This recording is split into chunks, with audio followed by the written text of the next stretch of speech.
大家好，欢迎大家来到原来如此。今天我们来分享的话题是教会让你闭嘴的邪恶教导。标题其实是有一点绕的，但想必大家还是可以看明白。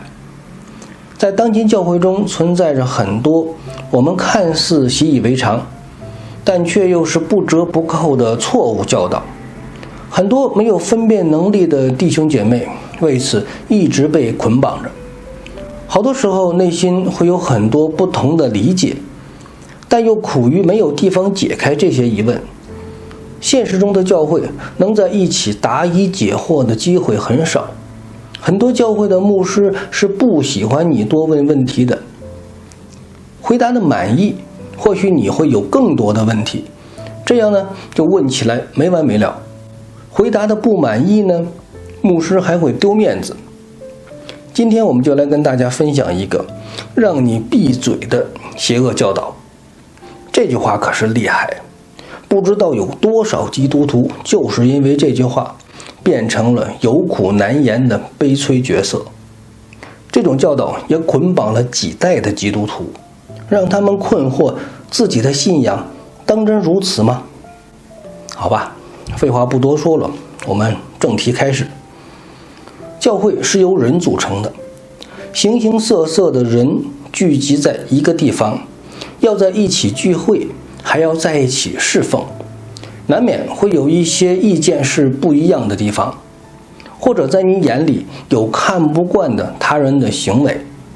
有时候本着大事化小，小事化了的原则，就不去过多的在意了。但有时候的确让你觉得有一种非说不可的感觉。但是不管你是当面还是私底下讨论这些事的时候，身边总会有一个声音告诉你，千万不可以论断人，这是神所不喜悦的。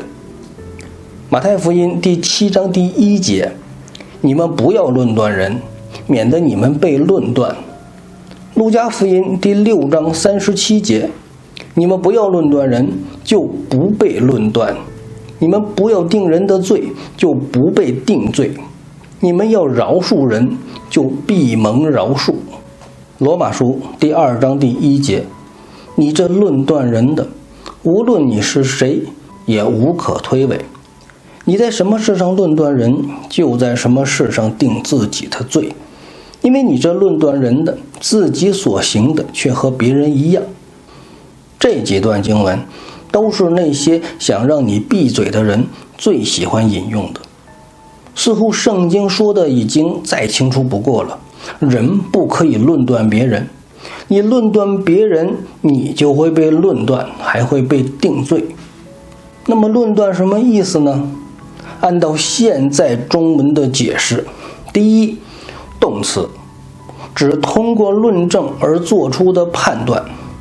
第二，名词，对事物的性质、规律做出结论性的判断。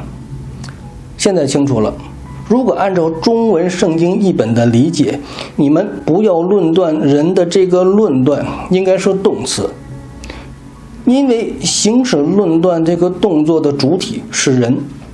比如教会中某弟兄姐妹做出了一件不荣耀神的事情，我们可以评论这件事情吗？好像不可以，这个涉嫌论断人。有人觉得教会的牧师好像不太有爱心，我们可以讨论这件事情吗？好像也不可以，这个也涉嫌论断人。我们好像不可以评价任何人，就算大家都觉得这个人做得不对，好像也不能说。因为或许有人会对你说，不要论断人，他自己会跟神交差的，不用你操心。好像只要说起教会里的人和事，似乎都能用一个论断套在你身上。论断就像一把枷锁，让无数的基督徒变成了哑巴。结论就是自己管好自己就好了，别人的事情神会操心，跟你没关系。这么说好像也有那么一点道理。可是基督信仰不是说大家要彼此相爱吗？看到问题了都不能说，甚至不能讨论，那怎么彼此相爱呢？难道就是天天的互相赞美吗？周日聚会的时候，大家一见面就说你又变年轻了，你又变漂亮了，这件衣服蛮好看的，你在哪里买的？这与世俗世界的俱乐部有什么区别吗？大家都伪装在假冒伪善的面具之下，大家只有相互的称赞，一旦触及到某人问题的时候，这个涉嫌论断人不可以说。不过大家回过头想一想，如果基督教就是大家彼此赞美，看到了问题却不能彼此交通，这是你渴慕的信仰吗？我们生活在这个世俗的世界中，已经太多的假冒伪善了。回到主的殿里，我们还得继续活在面具之下吗？当然不是。其实很多人心里也明白，应该不是这样的，但又缺少足够支持自己观点的凭据。今天我们就把这个论断好好的解决一下。要解决这个问题，看圣经的中文译本是行不通的，但如果你查考希腊文的圣经，结果会让你豁然开朗。论断一词在圣经新约译本中一共出现了15次。我之前的节目跟大家解释过，我们查考圣经的原则是，一个词在圣经中一节出现多次，我们只计算一次。所以出现15次，就是圣经中有15节中出现了，分别是马太福音2次，路加福音1次，罗马书6次，哥林多前书3次，哥罗西书1次，雅各书2次。这就是整本新约圣经中提及论断这个词的情况。而论断这个词在希腊文圣经中对应的是 krino， 这个词在新约圣经中却出现了98次。其中哥林多前书第4章第3节，我被你们论断或被别人论断，我都以为极小的事，连我自己也不论断自己。这句经文中论断的希腊文使用的是另一个词 anaklino， 这是一个法庭上的用词，含义接近于审查、审问的意思。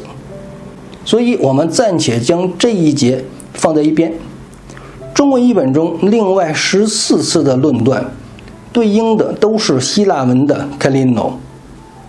接下来问题来了，这个词出现98次，而只有14次被翻译为论断，那么其他84次又被翻译成什么呢？首先我们来看希腊文 kalino 的原意。这个词的原意就是审判、判决，而且不是一般的审判，是具有法律效力的那种法官的审判。马太福音第19章28节，耶稣说，我实在告诉你们，你们这跟从我的人，到复兴的时候，人子坐在他荣耀的宝座上，你们也要坐在12个宝座上，审判以色列12个支派。这节经文中的审判与马太福音第7章第1节的论断是同一个词，这一点在中文译本中是完全看不到的信息。约翰福音第5章22节，父不审判什么人，乃将审判的事全交于子。这里的审判与论断在原文中也是同一个词。也就是说，圣经中文译本中，如果审判这个动作是出于神的，那么就直接翻译为审判；如果这个动作是出于人，那么就翻译为论断。坦白地说，这个翻译真的不是很贴切。有多少基督徒就是看了不要论断这个经文，就以为基督徒是不可以谈论别人的，不可以指正别人的，不可以批评别人的。即便是别人有再大的错，那也是他与神的关系，你是不可以论断的。可是原文中的论断可不是这个意思。我们可以从两方面来理解这个论断。在原文的语境中，不管是福音书还是使徒书信，说到论断的时候，都在讲犹太人的罪。在当时，什么样的犹太人是耶稣和使徒最多提及的罪人呢？提及最多的一般只有两类人，一类是税吏，另一类是法利赛人。由于税吏是欺负自己人，给罗马人工作，属于吃里扒外的人，而另一类法利赛人则更是罪大恶极。在那个年代，犹太人中什么人能够审判另一个人呢？答案就是法利赛人。因为法利赛人不仅仅是当时犹太人的宗教领袖，更是犹太民族的行政长官。由于罗马帝国采取的是犹太人自治的政策，推举法利赛人为犹太民族的实际管理者。在当时，除了死刑必须上报罗马政府同意以外，其他的惩罚如鞭刑、有期徒刑等，法利赛人自己就可以决定。法利赛人组成了犹太公会，是当时犹太自治政府的最高权力机构。所以说，法利赛人实际掌控着包括警察局、法院等的政府机构，同时还控制着议会。所以法利赛人在当时可以说是想定谁的罪就定谁的罪。福音书和使徒书信劝告犹太人不要像法利赛人一样审判人，给人定罪。法利赛人是有祸的，他们会受到神最严厉的审判。如果将圣经中的教导应用到当下，我们可以理解为，我们不要觉得自己懂一点圣经就了不起了，不要像法利赛人按照旧约律法审判人一样，用我们自己的眼光随便的去断定某些人和某些事情。特别是对人不公平的议论，好比说随随便便就讲教会中的某个弟兄姐妹肯定是不能得救的，或者在没有经过调查的情况下就判定别人的行为是不合神心意的。也就是说，人不可以超越神的权柄来审判这地上的是是非非。所以说，非要翻译为论断的话，这其中最关键的在于断，而不是论。我们可以论，但是不要轻易的断。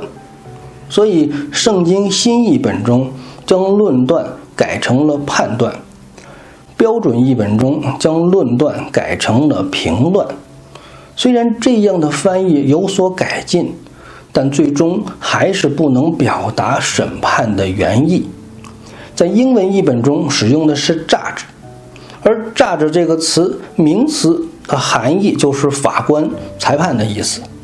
也就是说，人不要自己当法官审判人，因为这个世界唯一能够公平公义审判的是主耶稣基督。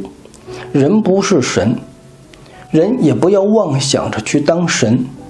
撒旦就是这个毛病，总是幻想着自己当神，结果呢，等待他的是硫磺火湖，永远的惩罚。今天的教会中，弟兄姐妹不敬钱、不读经，可以说吗？当然可以，这不是论断。今天的教会没有爱心，不帮助有需要的人，可以说吗？当然可以，这也不是论断。只要不符合圣经真理的事情，我们都要放胆地讲出来。虽然可能会引来非议，毕竟这个世间人言可畏嘛，但耶稣基督一定会纪念我们坦然无惧的宣告。不要再做哑巴基督徒了，已经有太多人被一句论断所捆绑了。这其中有人的诡诈，也有魔鬼的计谋。